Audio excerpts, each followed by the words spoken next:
It is a great honor to welcome Professor Vincent Lloyd to this podcast.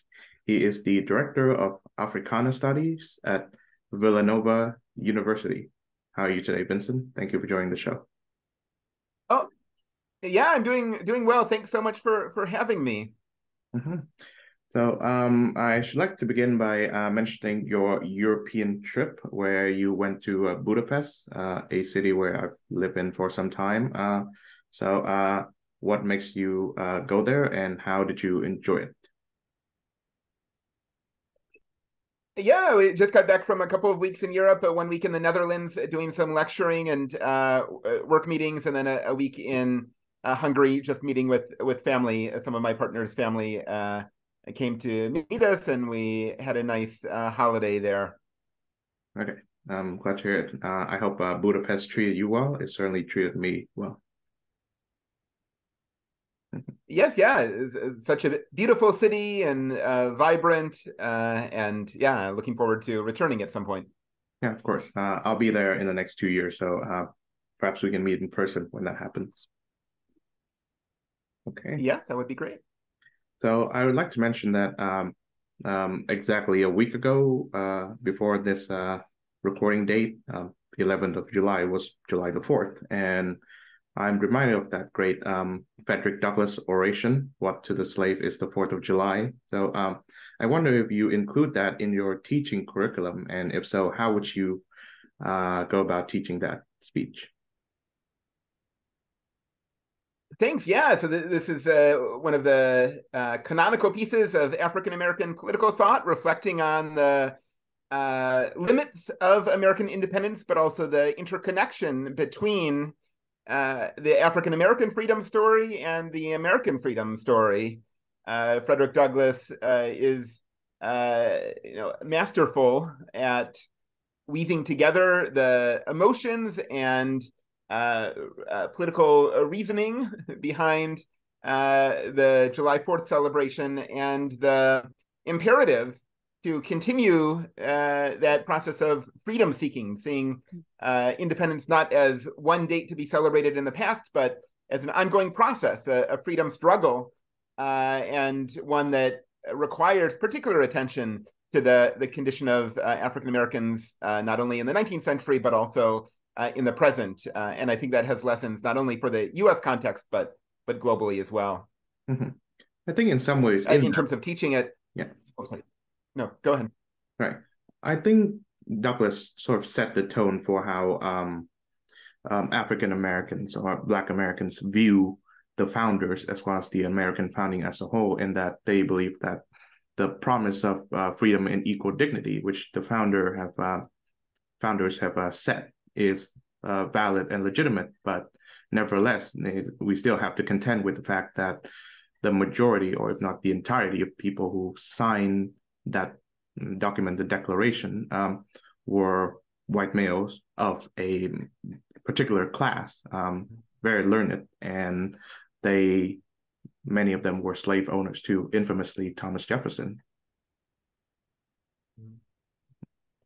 Yes, yeah, and I think that's a great struggle that we're reckoning with in our present cultural moment, right? What do we do when there are very deep and profound insights that have accumulated in political traditions, in intellectual traditions, and religious traditions, but that originate from figures who were deeply flawed, whether it's Martin Luther King, who was himself adulterous in various ways and treated women badly in his professional life and his personal life, or it's Thomas Jefferson, a slave owner, also adulterous in his personal life. And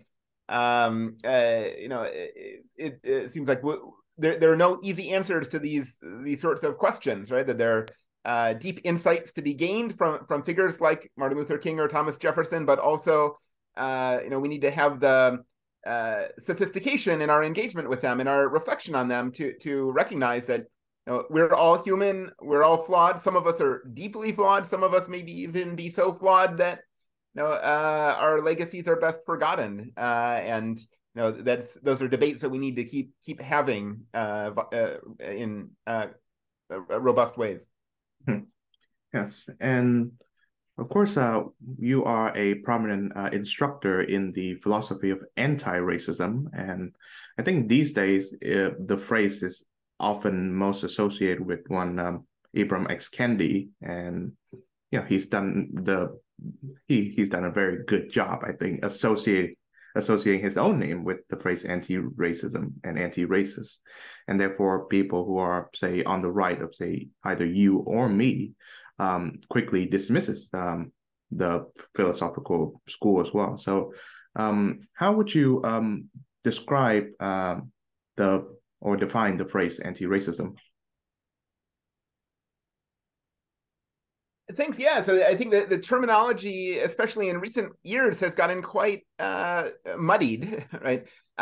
Because various people are using terms like anti-racism or social movements or justice struggles for quite divergent purposes, and sometimes in relatively thin ways, right? Ways that are merely rhetorical rather than referring to a philosophical position or political position. So I would probably contrast here anti-racism as a sort of project that could be implemented in an institution or a corporation or political for political purposes. I would contrast that from, say, Black political thought, which is a long tradition of philosophical, political, and religious reflection that grows out of Black experience, but that has relevance beyond Black experience. It's not only about racism, it's also about economic justice, that's also about building community self-determination, that's also about dignity, right, at its core. So I would think of anti-racism as, trying to figure out where the harms of racism are located and their causes, and what sorts of changes need to be made in order to end those harms, as a sort of pragmatic but deeper than pragmatic project, and an important one, right? One that tries to fix a deep sin in contemporary culture in the U.S. and beyond. But I myself find much more helpful Black political thought and the Black intellectual tradition, as a set of thinkers, ideas, histories, practices, and resources of all sorts, from the material to the spiritual to the intellectual, that help all of us, regardless of race, who are grappling with questions of domination and ill treatment, and building community. Right? Yeah. Mm-hmm. So I'd like to give you an opportunity to plug your book, Black Dignity, and I suppose it is your effort to push back against a certain narrative within the anti-racist umbrella that centers the history of Black Americans through the lens of victimhood, whereas it is undeniable that Black Americans have suffered oppression and subjugation for a good number of centuries. You've argued in the book Black Dignity that is not all that there is. So tell us more about the book.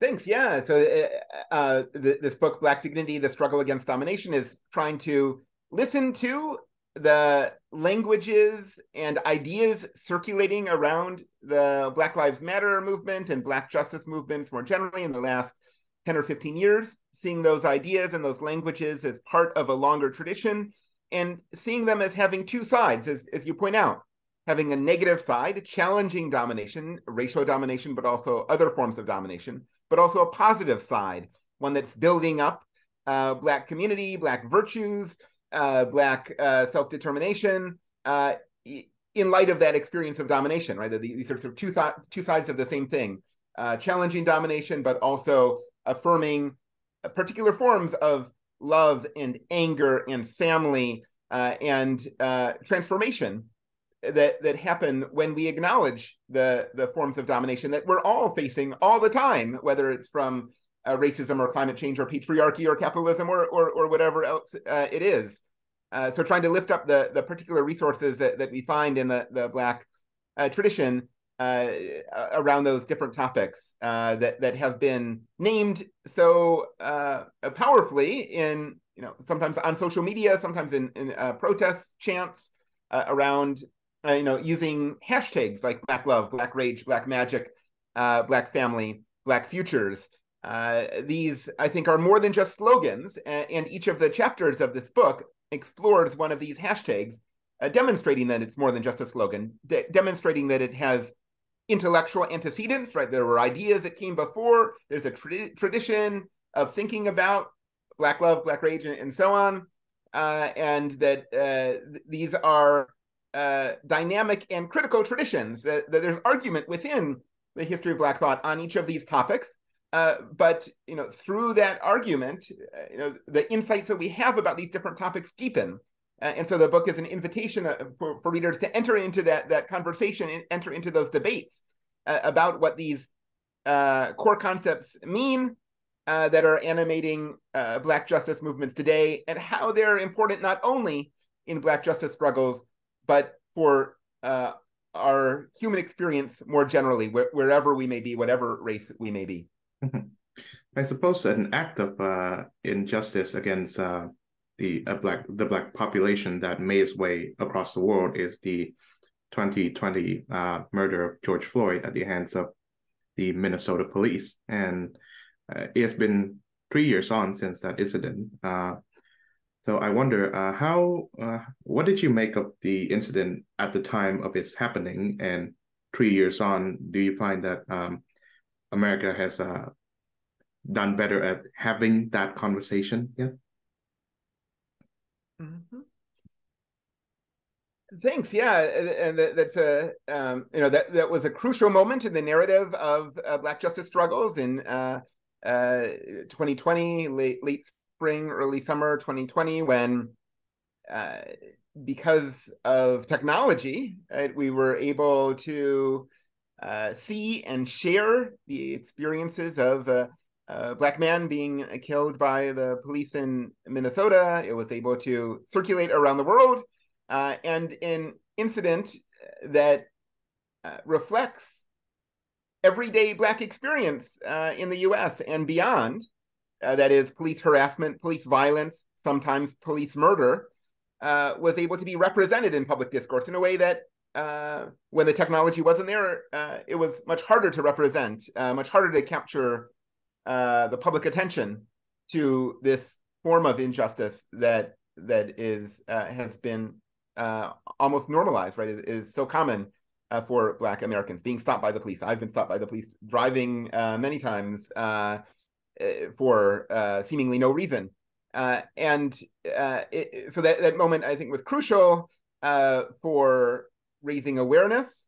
It was also a turning point in the Black Lives Matter movement, in that what had been a predominantly Black led movement, where protests were mainly populated by Black Americans in the US around police violence, became a national movement, became a movement where liberals and moderates of all races, as well as radicals, as well Black Americans, as well as white Americans, as well as Latino and Asian Americans, as well as others around the world, were all able to join together and say, there's something deeply amiss with what happened, with what we can all see, and we need deep transformation because of what we've all now witnessed.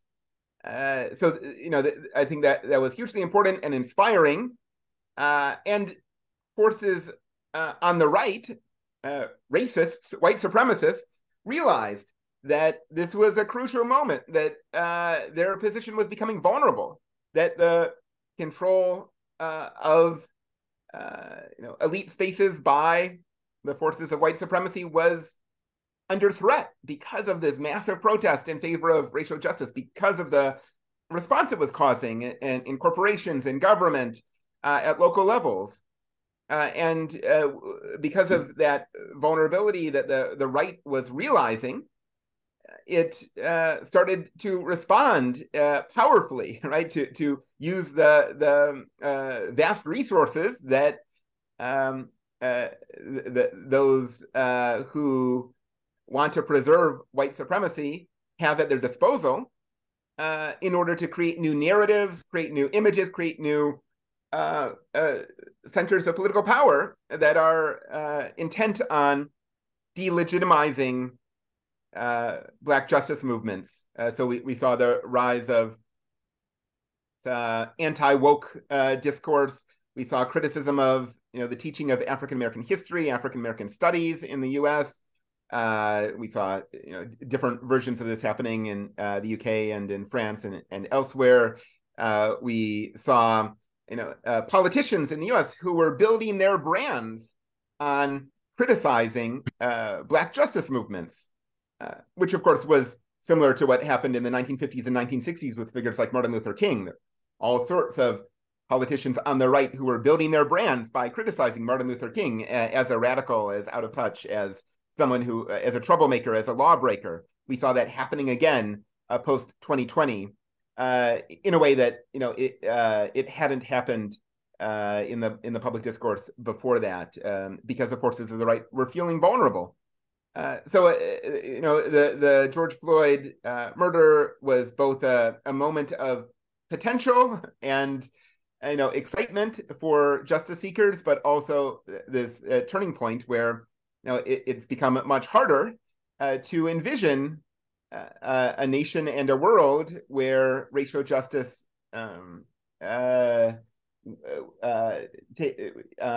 is felt because the right is so intent on firming up their hold on power. Mm-hmm. I think I would take your criticism in that currently there is a strong current on the American right that is against what they deem to be critical race theory. So, of course, you see examples in Texas and, of course, in Florida, the big man himself, Ron DeSantis. I think one of the bill that was passed in the Texas state legislature, I think House Bill 3979, it forbids teachers from causing students discomfort, guilt and anguish, or any other form of psychological distress on the account of the individual's race or sex. Well, it is obviously, I think it is in response to a certain doctrines that is like singling out, say, students who are white for carrying the guilt of their ancestry. But nevertheless, I think if you are an American and you discuss American history in an honest and objective way, then you will be discomforted, not just in the history of America's treatments of its African American citizens, but also its history towards Asians, say the internment of Japanese, and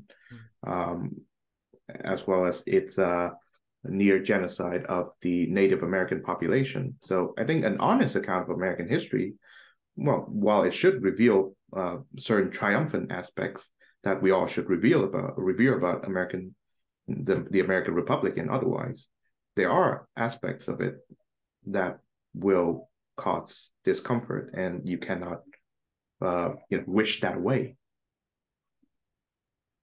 Mm-hmm.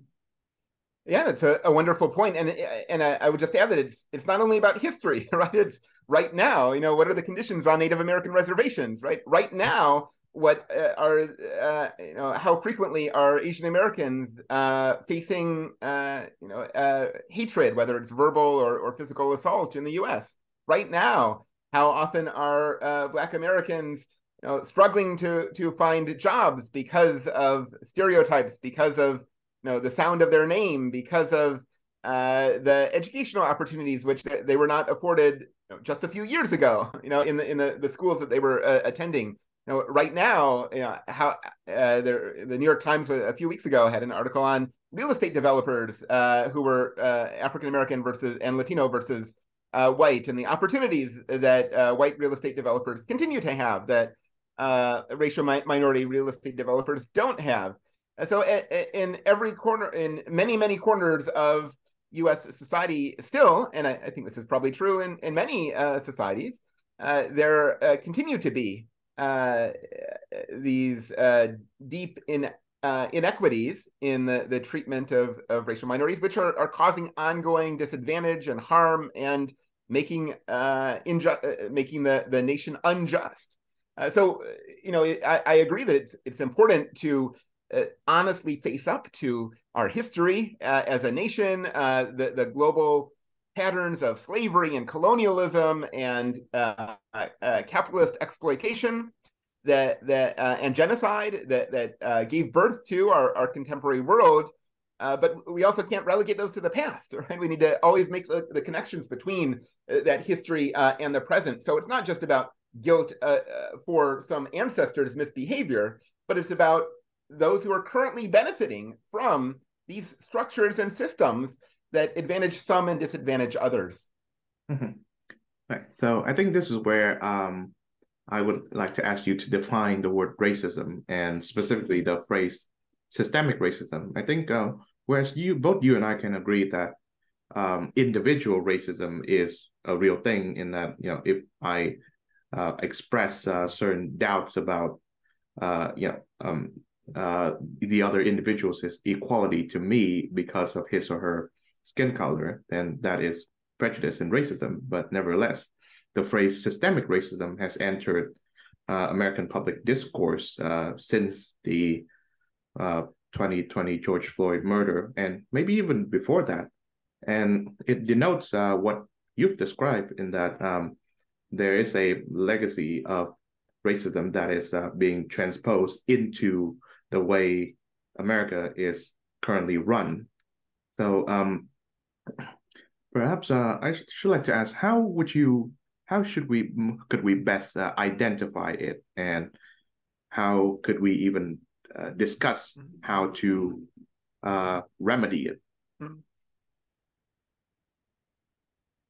Thanks. That's a great question, and I certainly agree that the phrase systemic racism has become, has started circulating so widely and so loosely that it almost starts to lose its meaning, and even politicians and sort of public figures who are moderate or even only slightly center left talk about systemic racism in a way that 20 years ago it was only the hard left that would have used this phrase. But before we get to systemic racism, I think there's an intermediary category of unconscious racism, or something like unconscious racism, that we should think about, right? So if, as you put it, there's a kind of overt racism where you see two people of different races and you treat them unequally or make assumptions about them based on their race. And we can all identify that and say that that's in many cases problematic. One could sort of dig into that to see if there are any exceptions or if there are, how to work through that. But in many cases, there's something problematic about that. We might also think about unconscious racism as the employer who gets applications from two different candidates, one of whom has an African-American sounding name and one of whom has an unmarked name. And there's nothing in the mind of the hiring officer who that's saying, oh, this one is there's nothing consciously in the mind of the hiring officer that says, oh, this one is black, this one is white, so I'm going to hire the white one, or rather there's something unconscious going on, something deeply ingrained in the formation of the hiring officer that results in that decision, in that action. So I think especially over the last half century, a lot of the sort of racism, acts of racism that we're encountering or that make their way into public discourse have quite a bit to do with this unconscious kind of racism. Right? On the surface, a person who is like the police officer or whoever doesn't think, oh, this is a black person, therefore I am going to treat them badly, therefore I am going to be more violent with them, therefore I am going to suspect them of criminal behavior, and yet they do, right? And yet at this unconscious level, that is happening.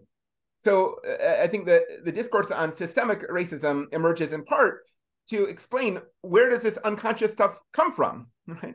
there must be something deeply ingrained in U.S. culture and other sort of global cultures that result in this unconscious bias entering in to decision making, and to get at what that is, right? Where that unconscious bias comes from. I want to name habits that are instilled in people from their parents, from their community, from their neighbors, from the television, from politicians, from schools and institutions and corporations. All of this stuff, right, is leading to that unconscious bias. And some of that stuff is quite soft and loose, right? It's how people are depicted in television shows about police, for example, or how politicians talk about crime and punishment, or how parents teach their children to be wary of some people and not wary of others. Right? All of that goes in, but then there are also harder, more institutional patterns of prejudice, right, that enter in.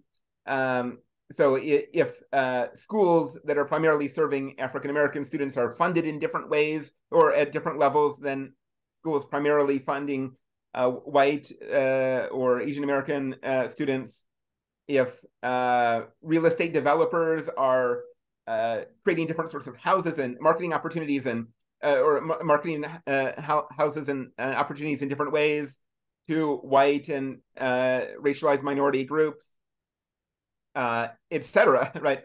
Then all of those sort of soft forms of racism that sort of circulate through culture are enforced or reinforced. So that language of systemic racism is trying to get at both this soft stuff that circulates through culture, but then these harder facts on the ground about funding and flows of money to different communities and policies that affect communities disparately. And all of that stuff, right? All of those facts on the ground, the stuff about money, the stuff about policies, comes out of a very particular history in the U.S. context, right? About slavery, about the ways that, once slavery was over, the losers of the Civil War wanted to keep power and developed all sorts of mechanisms in order to hold on to power among a white elite at the expense of blacks and poor white folks in the U.S., not only in the South, but nationally. So that systemic racism, I think is a language to mark the present circulation of racist ideas that come in culture, that come in policy, that come in material conditions, and that can be explained through these historical narratives about the racism of the American past. So that brings us to critical race theory, and I don't mean the cartoony boogeyman versions being propped up by Ron DeSantis and Christopher Rufo and all that. I am, it is because they've brought up critical race theory in this respect that I try to do my best to sort of learn what it really is, or what the people who call themselves critical race theorists mean, what they are. And I suppose if we were to understand critical race theory in that sense of the word, we can sort of like begin to speak up the conversation regarding, I guess, pervasive systemic racism. And what I mean is that I think an example of what an armchair critical race theorist would bring up is that if you're a critical theorist, as the German Frankfurt School have professed it, you see that there is a cultural industry that propagate these ideas, and you see that behind these ideas are a certain domination towards an impulse towards domination and an impulse towards conformity and all that. But if you are a critical race theorist, one of the examples you can cite is that there is a culture industry that is perpetuating images about the roles that are available to, say, white people in, as opposed to say black people. For example, we've made it so that not many people, when people think of, say, prominent black men and women, they often think of them in, say, sports or entertainment, but not, say, in the field of medicine or business and etc. And I think, before Bill Cosby was disgraced deservedly, he tried to resist this trend by having the Cosby Show as him playing a successful middle class doctor. And I wonder if you can add into this sort of like how culture and the American culture industry frames the perception of race in this manner. Thanks, yeah, and I just say that start by saying that it's a really helpful connection you're making between critical race theory and critical theory of the Frankfurt School of Variety that I think is often forgotten or lost, even in the more sophisticated discussions of critical race theory. And as you say, right, this term has a lot of different meanings these days. There is the caricature. There's also a particular group of legal scholars who embraced and sort of put the term in circulation. And then more recently, there's been sort of upsurge of intellectual vitality in the field of Black studies that is sometimes abbreviated as critical race theory, that's trying to think about the afterlives of slavery, that's trying to think about the depths of racism as not just a surface level or empirical problem, but as a deep ontological problem in the US and globally. And that is sort of challenging accounts of race that, either take racism as a surface level phenomenon or as sitting on top of class or other concerns. So that connection that you're making between the Frankfurt School sort of style of Marxist cultural analysis and critical race theory, I think, points to a potential for the critical race theory discourse to deepen its sophistication around cultural analysis, which is already happening in various ways, but it isn't thematized as such. And is deeply important. And as you're pointing out, the culture industry, which is tied to the circulation of capital in the US and globally, is not race neutral, right? It is elevating some perspectives, some individuals, some groups, and it is denigrating others. And to be able to diagnose this is very important in order to be able to respond to it, and not just respond to it by asking that the Academy Awards nominate more African Americans, but respond to it in saying, maybe the concentration of money and power in a few giant corporations that results in this problem, in this racism, should be challenged, right? That there are underlying issues in the concentration of money and power that result in particular problems for Black Americans and injustices, but also result in problems for a lot of people, right? For women, for queer folks, and for others, and for people in parts of the world that don't get represented hardly at all in Hollywood film, even as Hollywood film sort of circulates globally.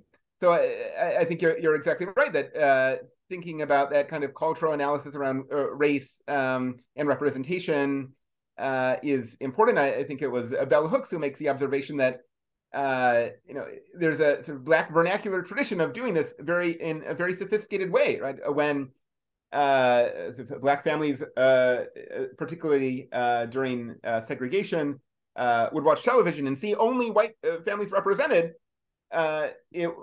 becoming a cultural critic was a natural vocation, right? Because you would have to come up with some sort of explanation for yourself and for your community for why what you're seeing represented is not what you see in the city, in your life, in the world, in your family.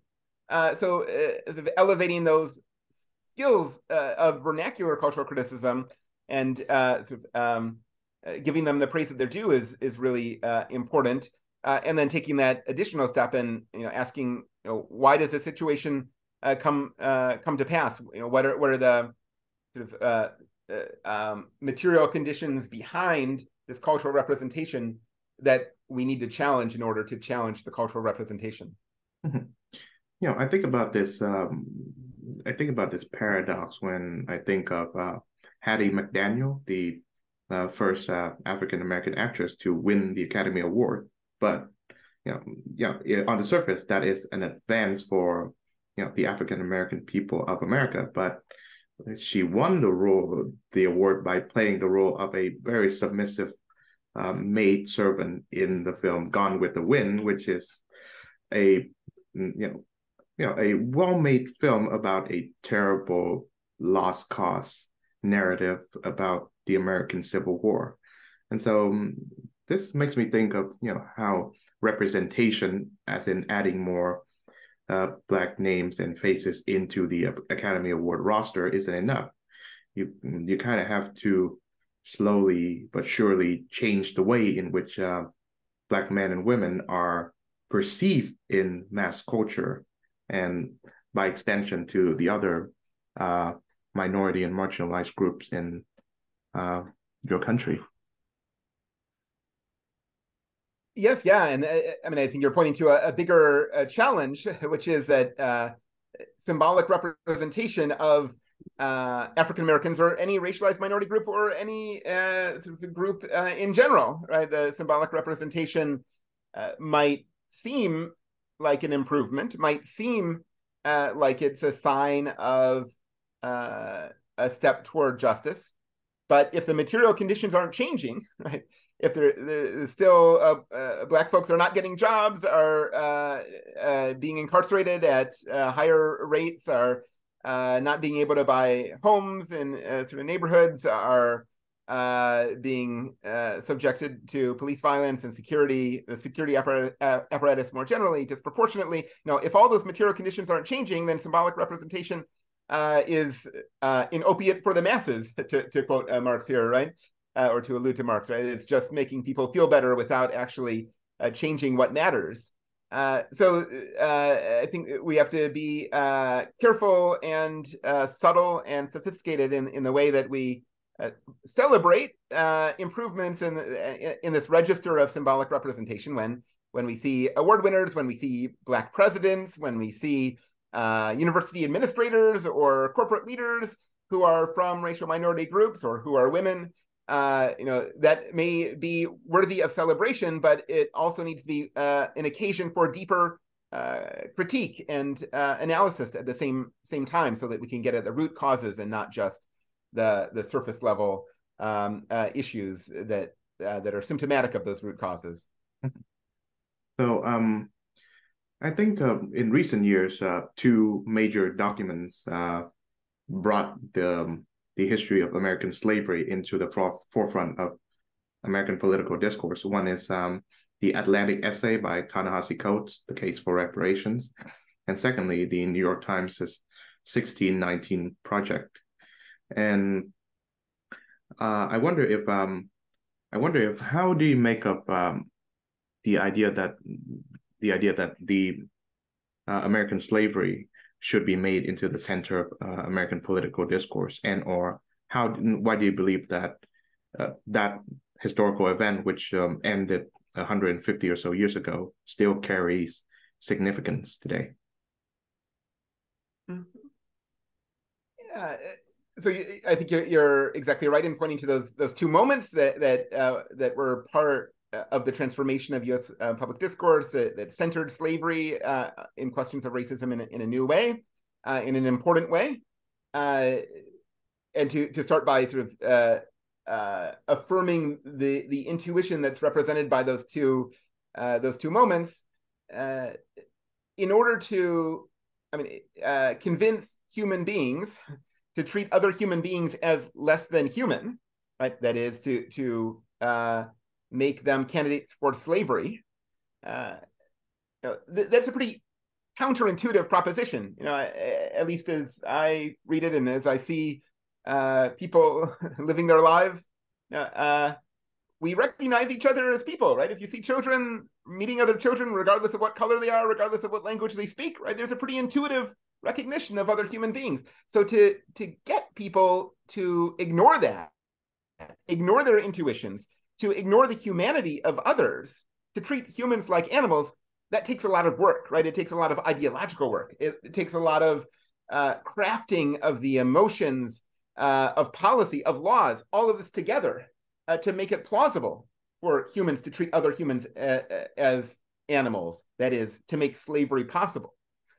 So the thought here, I think that we're getting at, and that the shift in public discourse is getting at, is that in order to make slavery possible, you have to you not only have to make laws that authorize slavery, you also have to shape the habits of individuals, right? You also have to shape the ways that people feel, the ways that people reason, the ways that institutions work, the ways that I think some of my colleagues somewhat melodramatically talk about the metaphysics, right, of the West have to be shaped in order to make, in a particular way, in order to make slavery possible. So if we recognize that, right, that it's not just a law that allowed slavery ended, that law went away, then things are better, but rather all of this stuff, right, that shaped people into slave owners, right, that shaped society into a slave society, right? All of this stuff at the cultural level, the intellectual level, the policy level, the political level, all of this stuff stayed in place once the laws authorizing slavery ended. Then we have a whole lot of work to do, right? And work that we haven't been doing, right? People celebrated at the end of the laws allowing slavery.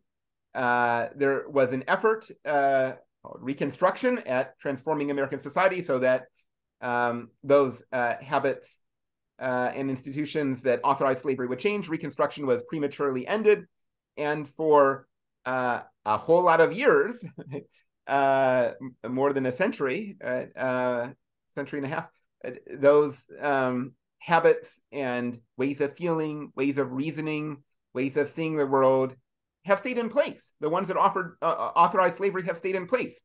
So colleagues who talk about the way that we're currently living in the afterlives of slavery, I think are pointing to this continuity between a slave society and our present society. The laws are different, but all this other stuff that made slavery possible remains the same. And so if we want to respond now to racism, right, we have to see racism as rooted in all this other stuff that is really deep, has really deep roots, and is really hard to get rid of because it's been around for so long, because it's so all-encompassing in the way that we're shaped, the way that we're formed.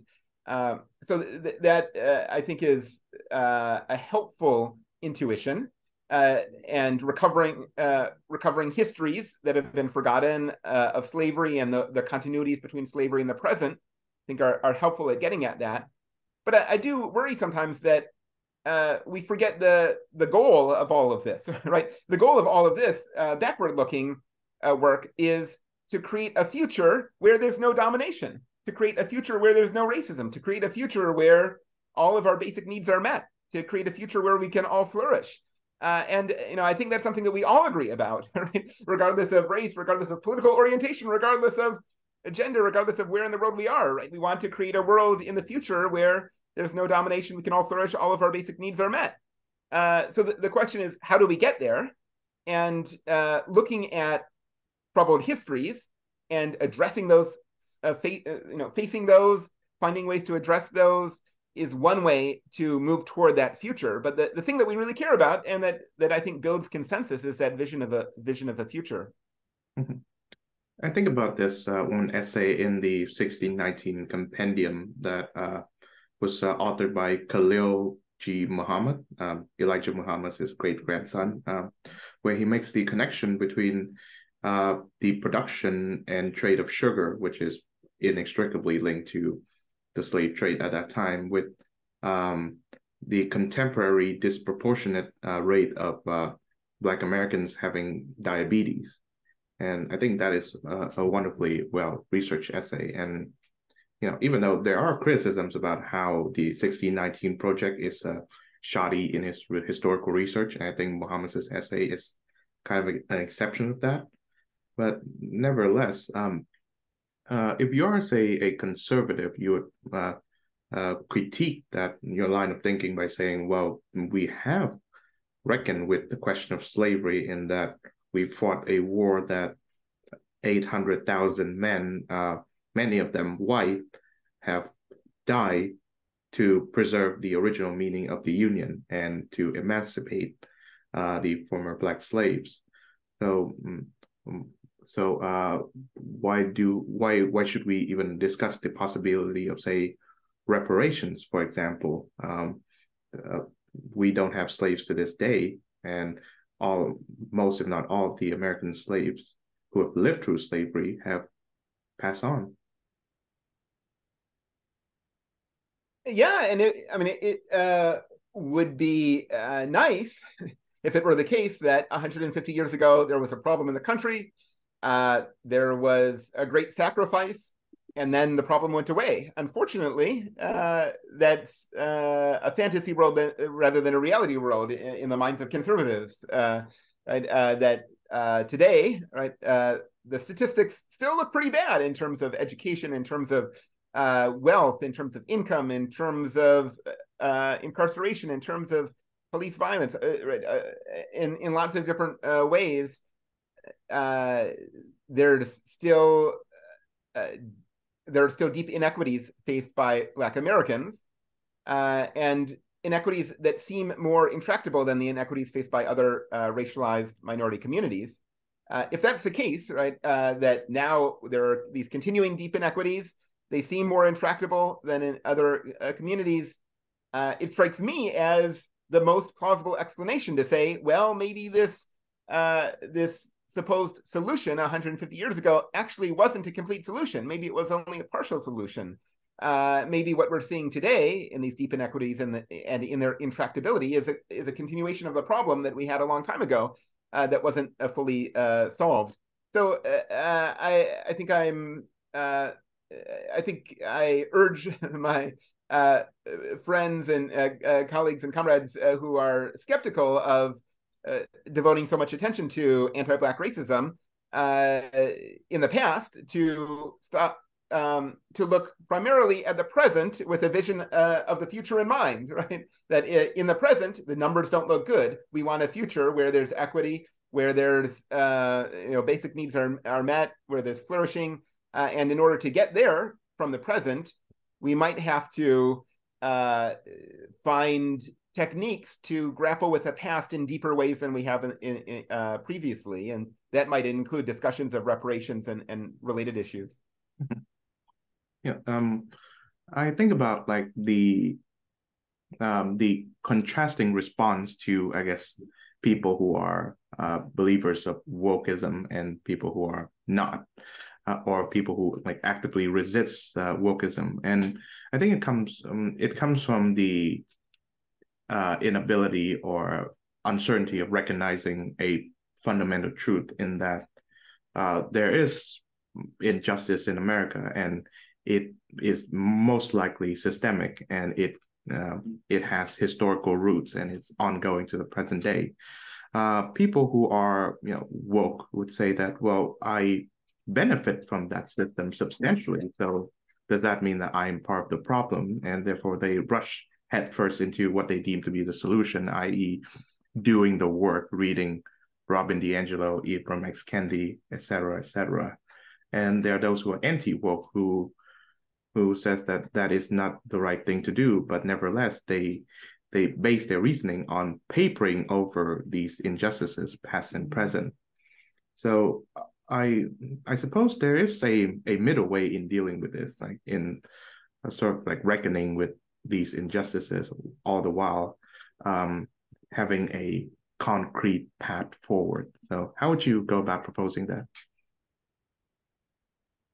Yes, it's unfortunate that this language of woke and anti-woke has come to dominate public discourse, because I think at least at the local level, right, just looking out my window at the neighborhood here, at the block here, and thinking about the neighbors that we have here, which I think are similar to neighbors that folks have all over the world, right? We have people who aren't woke or anti-woke. We have people who want to get along, want to have a stable life for their family and their friends, and want to have fun and want to make grow flowers and have a rewarding job and all sorts of things like that, and don't want to hurt people based on their race, and don't want the government to take away stuff from them, right? Based on race. These intuitions all seem natural and human, and the challenge is sort of moving from this sort of natural compassion that I think humans have, and that continues at this very local level, right? The neighbors help each other out and respect each other regardless of race, and think it's wrong to be racist. Right? How to move from that intuition and that sort of set of concrete practices to this more abstract realm of public policy and of figuring out who will be taxed, how money will be distributed to schools, and all these sorts of things.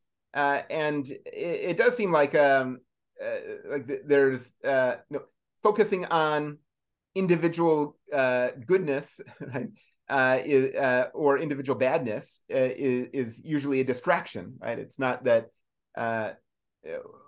white people should feel guilt and then because of that guilt read some books and then the guilt will go away and the world will be less racist. That seems perverse, right? To when it's framed in that way. We need to think locally and collectively, right, about how we can work together to solve concrete problems informed by deep social and historical analysis and cultural criticism, right?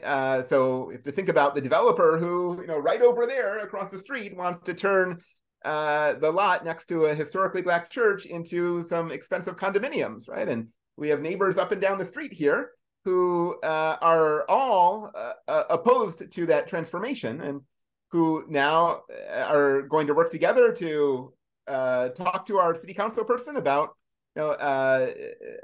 figuring out how we can use the instruments of government of Philadelphia city government here to stop this development in a way that is addressing anti-Black racism, but is also serving advancing the needs of people of all races who live in this community.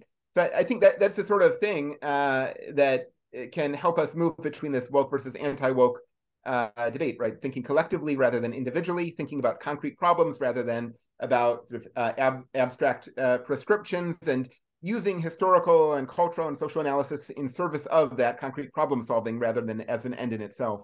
Mm-hmm.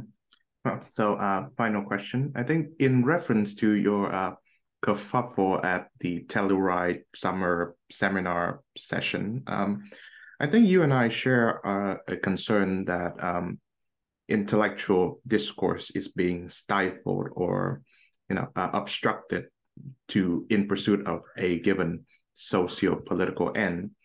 And I think when we look back at the history of Black intellectual debate, Booker T. Washington versus W.E.B. Du Bois, Martin Luther King Jr. versus Malcolm X, and today perhaps Glenn Loury and Cornel West, we see that there is a vibrant tradition of Black intellectual debate about racial justice, among many other issues. So I wonder, how would you emphasize this importance of debate within the Black community, so to speak? Thanks, and I really appreciate your marking those historical moments, because I think they chart out a tradition. And sometimes when we hear tradition, we think of something that's a little old and dusty and static and claustrophobic. But tradition at its most vibrant and robust is something that is brimming with ideas, with debates, with transformation, internal transformation, grappling, bringing resources to grapple with new problems from the past, and that is diverse within itself, even as it shares qualities, right? So I think understanding Black justice work now, Black social movements, as part of traditions that have these debates that you just pointed to within them, right, as part of their history, that are constituted by their vigorous contestation, right, by arguing about what are the problems we need to be focused on, what are the tactics we need to use to respond to those problems. What are the different visions for a future that are held by those who are part of this struggle? Thinking about that Black political life and in an expansive sense, right, as not purely a racial project, but as an intellectual tradition, I think is one way to get around the problems that come about when anti-racism becomes something like a brand, when it becomes a subject of social media debate that happens in a certain number of characters rather than in a conversation with each other. And it does seem like a worrying thing these days that the form of discourse that we find in social media is entering into ordinary conversation, is entering into academic spaces, is entering into corporate and political spaces, and the deeper, vibrant, diverse forms of debate that once grew out of social movements, and particularly Black social justice movements, are being suppressed by the culture that comes about from social media discourse. Of course, it's not just it's not so simple as blaming social media, but the social media sort of stands in for a style of discourse that various factors, including the pandemic, have made characteristic of our moment. But I'm hopeful that the great the power, the best of the tradition will come back, and as folks, especially young folks, rediscover the thinkers that you were talking about, Booker T. Washington and W.E.B. Du Bois and Cornel West and Glenn Loury and many others, that spirit of debate will once again come into the mainstream of our political movements. Well, I share your optimism, Vincent. And on that note, thank you very much again for joining the show. Thanks so much for having me. It was great talking.